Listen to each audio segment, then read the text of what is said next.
Muy buenos días tengan todos ustedes. Estamos con David Méndez en controles, a que siempre se me olvida mencionar, y nuevamente tratando de improvisar al aire un tema que pudiese ser interesante. Y como siempre pongo en aprietos a Alejandro Rivera en estos menesteres, cosa que es impresionante porque a todo dice sí. No. Bueno, pues muy buenos días tengan todos ustedes. Un lluvioso comienzo de semana. Va a llover toda la semana de manera intermitente. Algunos días o algunas tardes, noches va a llover realmente fuerte. Así que hay que tener precaución, sobre todo al manejar, porque en cualquier momento va a desaparecer un coche en uno de los baches gigantes, ¿no? Y cada año es lo mismo, y no acertamos a tener una obra pública decente. Todos son mediocridades que cada año se repiten. Por más programas de bacheo que haya, están mal hechos y mal diseñados, simple y llanamente. Pero Gabriel, tú decías, porque está de moda, está de novedad, como dicen ahí los vendedores ambulantes, ¿no? El tema de Grecia. Pero Grecia no desde el punto de vista económico, sino de qué se trata este país. Entre otras cosas, porque el 10% del español está compuesto de griego. Uh-huh. Hablamos una parte de griego, aunque el español es una lengua sintética, el griego lo es mucho más. Uh-huh. Entonces hablamos, por ejemplo, de estomatología, de astronomía, de limnología, cosas así, que son raíces griegas estrictamente. Micrófono es más. Es una palabra. Entomología. Entomología, etcétera, etcétera. Hay política.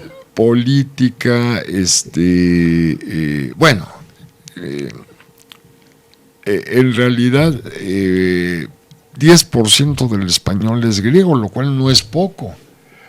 Otra parte muy importante del español es el árabe. Uh-huh. Y luego, pues ya son latín. Las derivaciones del latín, que se corrompió en su época y dio origen a las lenguas romances, como el español, francés, italiano, etcétera, ¿no? Pero ¿qué es Grecia? Esta pequeña península que entra directamente al mar Mediterráneo, en una región que ya se llama Mar Egeo. Y bueno, pues nuestra idea del bien proviene de los filósofos griegos. Uh-huh. Mucho del fundamento del cristianismo es totalmente griego, particularmente la filosofía de Platón. Uh-huh.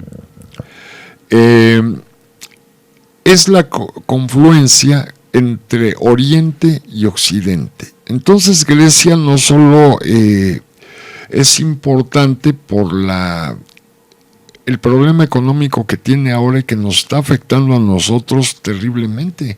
El dólar a 16.40 me parece, pesos mexicanos, es terrible. En realidad, mucho de lo que ahora somos se lo debemos a Grecia, no solo obviamente México y América Latina, sino lo que llamamos Occidente. ¿Por qué esa denominación de la cultura de Occidente? Porque justamente a partir de Grecia hacia el occidente es lo que generó el mundo greco-latino. Uh-huh. Y de Grecia para allá hacia Turquía es ya el Oriente Medio y luego el Extremo Oriente, uh-huh, la otra parte del mundo. Entonces, cuando decimos la cultura occidental, ¿acaso ustedes no se han preguntado, amigos, qué quiere decir eso de cultura occidental? Pues es la que nació de Grecia, la heredaron a los romanos y los romanos indirecta o directamente la difundieron por toda Europa, y de Europa, a través de su expansión, la distribuyó a el resto del mundo. Bueno, no del mundo, sino parte del mundo. Mira, como ejemplo, tú estás escribiendo en unos tipos latinos que vienen de la cultura fundamentalmente fenicia. Uh-huh. La escritura se desarrolló en el Medio Oriente, en Babilonia y Mesopotamia. Toda la Mesopotamia, hace unos 3.200 años. Pero vemos una cosa que llamamos periódico, que nace en Inglaterra. Uh-huh. Tiene tipos inventados por un alemán, Gutenberg. Estamos sentados en un invento egipcio, Uh-huh. que es la silla. El micrófono, que es un invento entre ruso y francés. Uh-huh. ¿Sí? Con una computadora que tiene inventos múltiples, pero cuyo principio nació también en Dinamarca con la mecánica cuántica y en Alemania con su desarrollo. Uh-huh. ¿Sí? Utilizamos anteojos, tú y yo, que es un invento medieval del centro de Europa. Uh-huh. Esta mañana nos despertamos y fumamos una deliciosa planta llamada tabaco, que se originó en la costa del Golfo de México. Uh-huh. Tomamos leche, que es un invento, la cría de ovejas, que es del Medio Oriente, uh-huh, de lo que se llama la media luna fértil. Saludamos a nuestras cónyuges con los buenos días, que es un concepto griego. uh-huh. Escribe sobre papel, que es un invento chino. Chino. Creemos en un Dios hebreo, porque estamos en América. Uh-huh.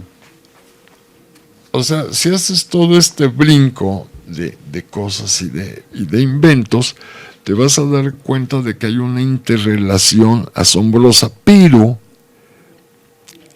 todo, por lo menos para nosotros los occidentales, nace de un pequeño país llamado Grecia, Uh-huh. que decide que la democracia, kratos, mandato, orden, y demos, pueblo, el mandato del pueblo es lo que quiere decir la democracia, y es lo que inventan en el siglo de Pericles, algo así como 500, 400 y tantos años antes de Cristo. Desarrollan además una arquitectura y un urbanismo, y conciben lo que se llama la ciudad-estado. Uh-huh. Y además, no solo eso, sino que desarrollan un sistema de escritura y de aprendizaje fabuloso. Forman la academia, Uh-huh. y forman el liceo con Aristóteles, nada menos, ¿no? Pero fíjate que tú hablas en función de lo que es el pensamiento, pero el hecho de que ellos hayan enfrentado una ruptura, por ejemplo, con los dioses, ellos tenían su mitología y todo, pero había un concepto que era la teúrgica, en la que el origen de las enfermedades y el origen de muchas conductas humanas tenía un factor determinante que era de dioses.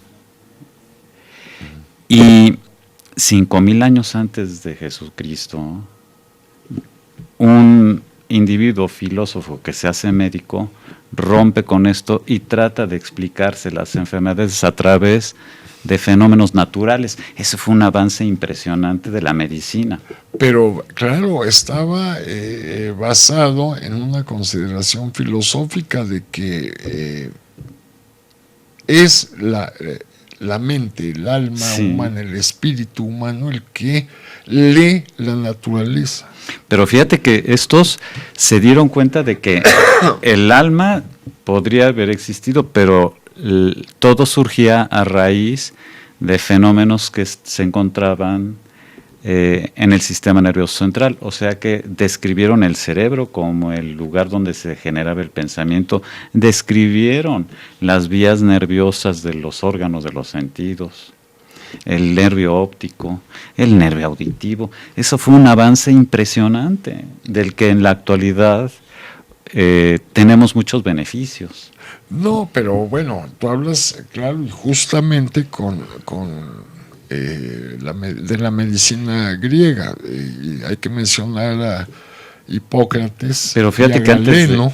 antes de Hipócrates fue Alcmeón de Crotona, que es primero fue filósofo, que eso es lo interesante, y después de filósofo se hizo médico, y él aportó muchas ideas que también tomó Hipócrates. El problema de Alcmeón es que él no escribió mucho. E Hipócrates tiene una cantidad de escritos impresionantes. Bueno, por cierto que los árabes, los musulmanes más bien, retoman las enseñanzas de Galeno y de Hipócrates y las mejoran.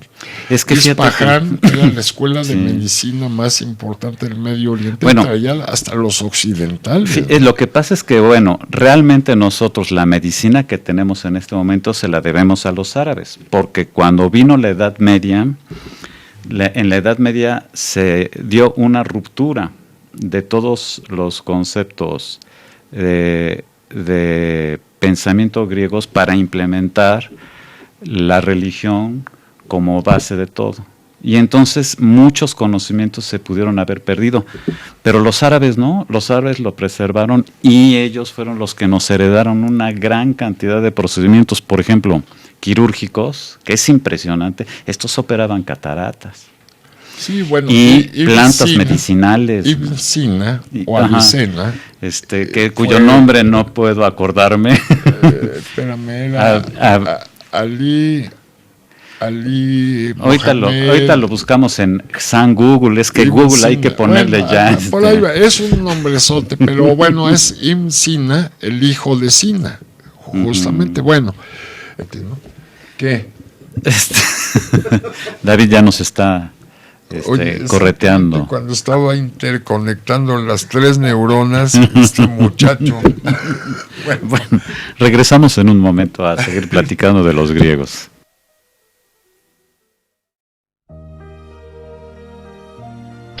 Bonjour, vous êtes à la chaîne internationale de sabersinfin.com.